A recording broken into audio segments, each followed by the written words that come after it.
نحمده ونصلي على رسوله الكريم اما بعد فاعوذ بالله من الشيطان الرجيم بسم الله الرحمن الرحيم اتى امر الله فلا تستعجلوا سبحانه وتعالى عما يشركون۔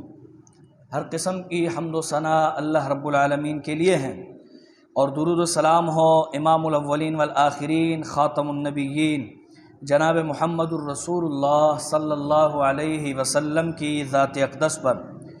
قرآن کریم کی سورہ نحل کی ابتدا میں اللہ رب العالمین نے قیامت کے حوالے سے آگاہ کیا ہے کہ وہ قیامت آنے والی ہے اور بالکل نزدیک ہے، اسے جلدی مت مانگو بلکہ وہ اپنے وقت پر ہی آئے گی۔ سبحانہ، وہ اللہ پاک ہے، وتعالی، اور بہت بلند ہے، عما یشرکون، ان چیزوں سے، ان لوگوں سے، ان ہستیوں سے، یشرکون جنہیں وہ شریک ٹھہراتے ہیں اللہ کے مقابلے میں۔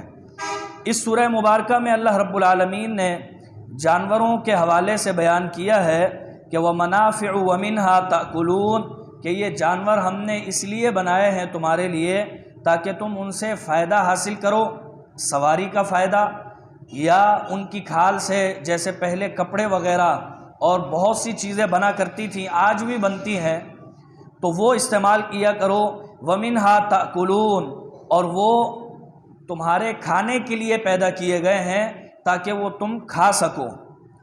پھر اللہ تعالیٰ نے اسی سورہ میں فرمایا وَتَحْمِلُ أَثْقَالَكُمْ إِلَى بَلَدٍ لَمْ تَكُونُوا بَالِغِيهِ إِلَّا بِشِقِّ الْأَنفُسِ، وہ جانور، وہ سواریاں تمہارے لیے اس لیے بنائی ہیں کہ وہ تمہیں دور دراز تک لے جاتی ہیں بڑی آسانی کے ساتھ، جہاں پر تم اگر پیدل چلو تو بڑی مشقت کے ساتھ پہنچ سکو۔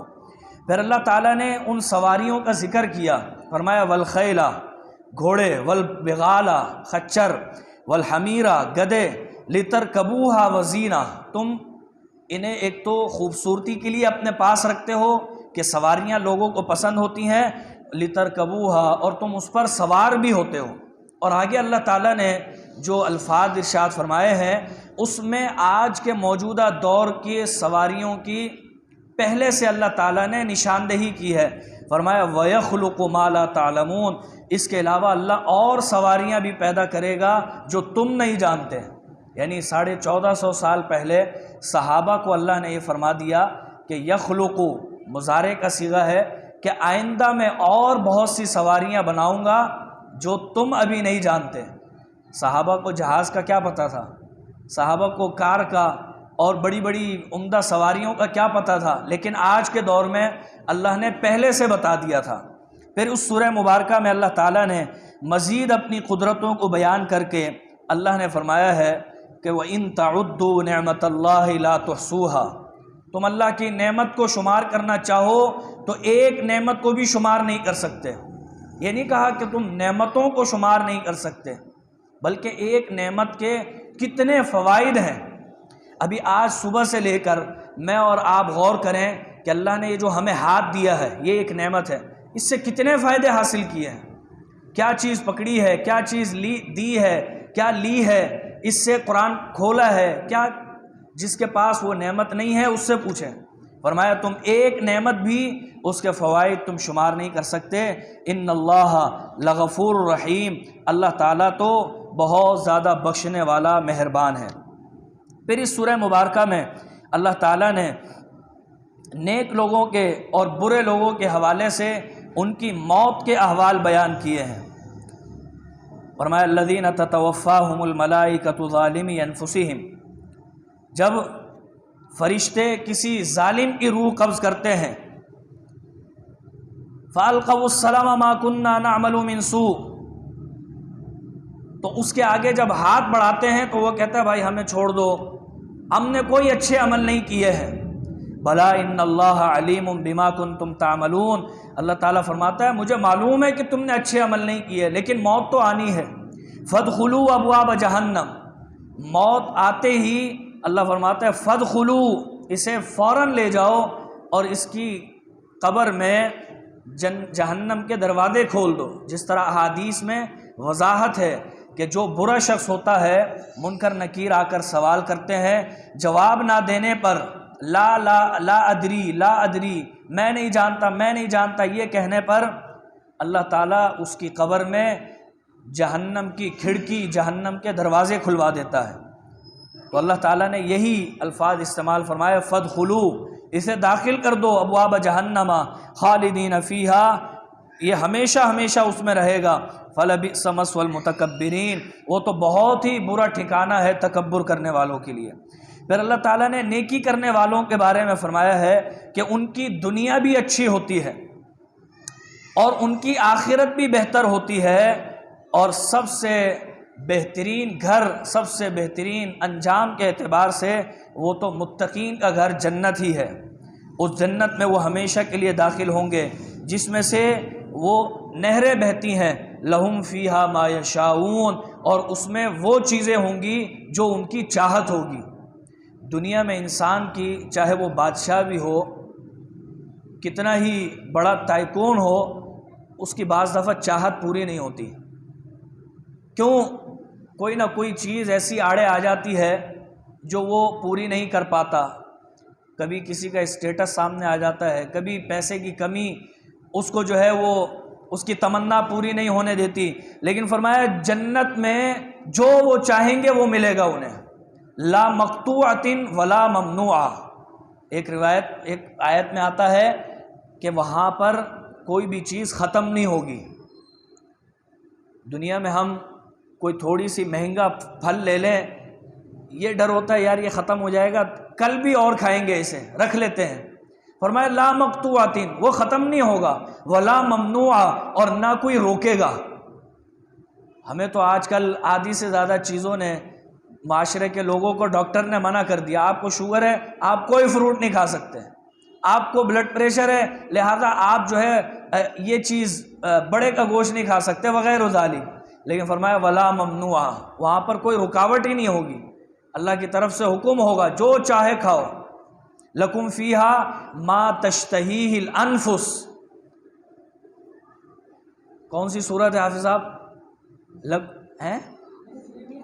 لکم فیہا ما تشتہیہ الانفس وتلذ الاعین، سورہ حامیم سجدہ میں اللہ تعالیٰ نے سورہ حامیم سجدہ میں فرمایا تمہارے لیے وہ کچھ ہوگا جو تم چاہو گے، وتلذ الاعین، اور وہ چیزیں جو تمہیں پسند ہیں۔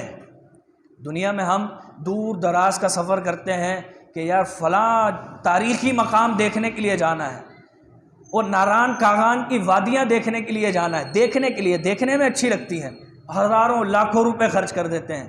فرمایا ہر وہ چیز ہوگی جو تمہاری نگاہوں کو بھی پسند ہے۔ تو اللہ تعالیٰ نے جنت کے حوالے سے ذکر کیا ہے، الذین تتوفاہم الملائکۃ طیبین، جب نیک لوگوں کی روح قبض ہوتی ہے تو یقولون سلام علیکم ادخلوا الجنہ، ان سے کہا جاتا ہے کہ تم جنت میں داخل ہو جاؤ سلامتیوں کے ساتھ، بما کنتم تعملون، بسبب اس کے جو تم نے عمل کیے ہیں، عمل کی بدولت تم جنت میں جا رہے ہو۔ تو انسان یہ نہ سمجھے کہ صرف اللہ کی رحمت ہمیں مل جائے گی، اچھے عمل ہوں گے تو اللہ کی رحمت ملے گی، تو اللہ کی رحمت اور انسان کے عمل اسے جنت میں لے جانے کا باعث بنتے ہیں۔ پھر اس سورہ مبارکہ میں اللہ تعالیٰ نے زمانہ جاہلیت کا ذکر کیا ہے کہ زمانہ جاہلیت میں عورتوں کو، لڑکیوں کو اچھا نہیں سمجھا جاتا تھا بلکہ بے عزتی کی علامت سمجھا جاتا تھا۔ فرمایا جب اسے خوشخبری دی جاتی تھی تو ظل وجہہ مسودہ، اس کا چہرہ سیاہ پڑ جاتا تھا۔ کسی کو آپ کسی کی بے عزتی کر دیں اس کا چہرہ ایک دم بدل جاتا ہے، عجیب سا ہو جاتا ہے۔ فرمایا وہ بے عزتی محسوس کرتے تھے، عورت کو بے عزتی محسوس کرتے تھے، اور سورہ تکویر میں فرمایا وَإِذَا الْمَوْءُودَةُ سُئِلَتْ، وہ اتنی بے عزتی محسوس کرتے تھے کہ وہ سوچتے تھے اس کو یا تو مار دیا جائے یا اس کو کہیں چھپا دیا جائے، ہمارے ساتھ اس کا نام نہ لگے۔ اتنا زیادہ عورتوں کو اچھا نہیں سمجھا جاتا تھا، تو اسلام نے آ کر عورت کو مقام دیا، اس کو ہر اعتبار سے عزت دی۔ لیکن آج عورت مارچ والے وہ دوبارہ وہی چاہتے ہیں جو زمانہ جاہلیت میں ان عورتوں کے ساتھ ہوتا تھا۔ پھر اس سورہ میں اللہ تعالیٰ نے اپنی ایک اور نعمت کا ذکر کیا ہے، فرمایا تم اپنے جانوروں کو دیکھتے نہیں، نسقیکم مما فی بطونہ، تمہارے لیے جانوروں میں عبرت ہے، غور و فکر کی بات ہے کہ ہم ان کے پیٹوں سے تمہیں دودھ پلاتے ہیں خالص، حالانکہ وہ پانی پیتا ہے اور چارہ کھاتا ہے، لیکن اس کی رگوں میں خون دوڑ رہا ہوتا ہے اور پیٹ میں کیا ہوتا ہے؟ گوبر ہوتا ہے، لیکن اس کے باوجود ان سب کے درمیان سے اللہ تعالیٰ خالص اور بہترین دودھ تمہیں مہیا فرماتا ہے، سائغا للشاربین، جو پینے والوں کے نگلنے کے لیے بڑا بہترین مشروب ہوتا ہے۔ یہ دودھ یہ ایک پوری غذا ہے۔ اگر انسان کھانا نہ کھائے، نبی علیہ الصلوۃ والسلام بعض دفعہ رات کو کھانا نہیں تناول فرماتے تھے بلکہ دودھ پی کر سو جایا کرتے تھے، اور فرماتے تھے یہ پوری غذا ہے۔ یہ تو دودھ کا استعمال یہ ایک فطری عمل ہے۔ پھر اس سورہ مبارکہ میں اللہ تعالیٰ نے مزید اور نعمتوں کا بیان کیا ہے، اور پھر آخر میں اللہ تعالیٰ نے ان نعمتوں کی شکر گزاری کی طرف توجہ اس طرح دلائی ہے، فرمایا ان ابراہیم کان امتن قانتا للہ حنیفا۔ ابراہیم علیہ السلام دکھنے میں تو ایک شخص تھے لیکن اپنی ذات میں انجمن تھے۔ جو کام پوری جماعت کر سکتی تھی ابراہیم علیہ السلام نے اکیلے وہ کام کر دیا، بیت اللہ بنا دیا، اپنی ہر قسم کی قربانی پیش کر دی اللہ کو، حتیٰ کہ گھر سے نکال دیے گئے، قوم نے دھتکار دیا، لیکن اس کے باوجود اللہ تعالیٰ فرماتا ہے شاکرا لانعمہ، ابراہیم علیہ السلام نے میری نعمتوں کا شکریہ تو ادا کیا ہے، لیکن تم اندازہ کر لو قرآن کریم میں اگر ہم کسی سے پوچھیں کہ سب سے زیادہ آزمائش والی زندگی کس کی تھی تو زبان پہ یہی آئے گا ابراہیم علیہ السلام کی، لیکن فرمایا ان آزمائشوں کے باوجود انہوں نے جو ساری زندگی عبادت اور آزمائش سے شکر ادا کیا وہ چند نعمتوں کا شکریہ تھا۔ انعم جمع قلت کا صیغہ ہے، جمع قلت ہوتی ہے 3 سے لے کر 9 تک کی نعمتیں، فرمایا بس 9 سے بھی کم نعمتوں کا شکریہ ہوا ہے۔ تو اس لیے ہمیں اللہ کی حمد و ثنا بیان کرتے رہنا چاہیے، نعمتوں پر الحمدللہ کہنا چاہیے، اس لیے کہ ہر چیز نعمت ہے۔ کھانا پینا یہ نعمت، پہننا اوڑھنا یہ نعمت، حتیٰ کہ کھانے کا ہضم ہونا یہ نعمت، کھانے کا ہضم ہو کر نکلنا یہ نعمت۔ نبی علیہ السلام واش روم سے نکل کر کیا کہتے تھے؟ الحمدللہ الذی اذھب عنی الاذی وعافانی، اے اللہ تیری تعریف ہے کہ تو نے مجھے اس تکلیف سے دور کر دیا۔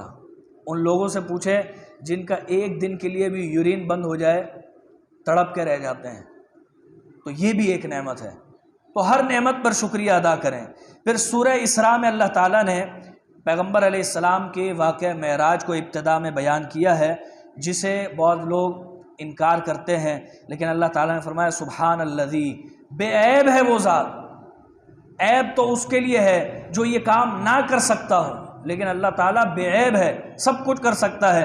اسرا بعبدہ، وہ راتوں رات لے گیا اپنے بندے کو من المسجد الحرام الی المسجد الاقصی، مسجد حرام سے مسجد اقصی تک، الذی بارکنا حولہ لنریہ من آیاتنا، جو جس کا ارد گرد بابرکت ہے، اور اللہ تعالیٰ نے اپنی نشانی دکھانے کے لیے پیغمبر علیہ السلام کو جسم کے ساتھ معراج کرائی، اور انہیں بیت المقدس سے پھر 7 آسمانوں کی اور سدرۃ المنتہا تک کی معراج کرائی۔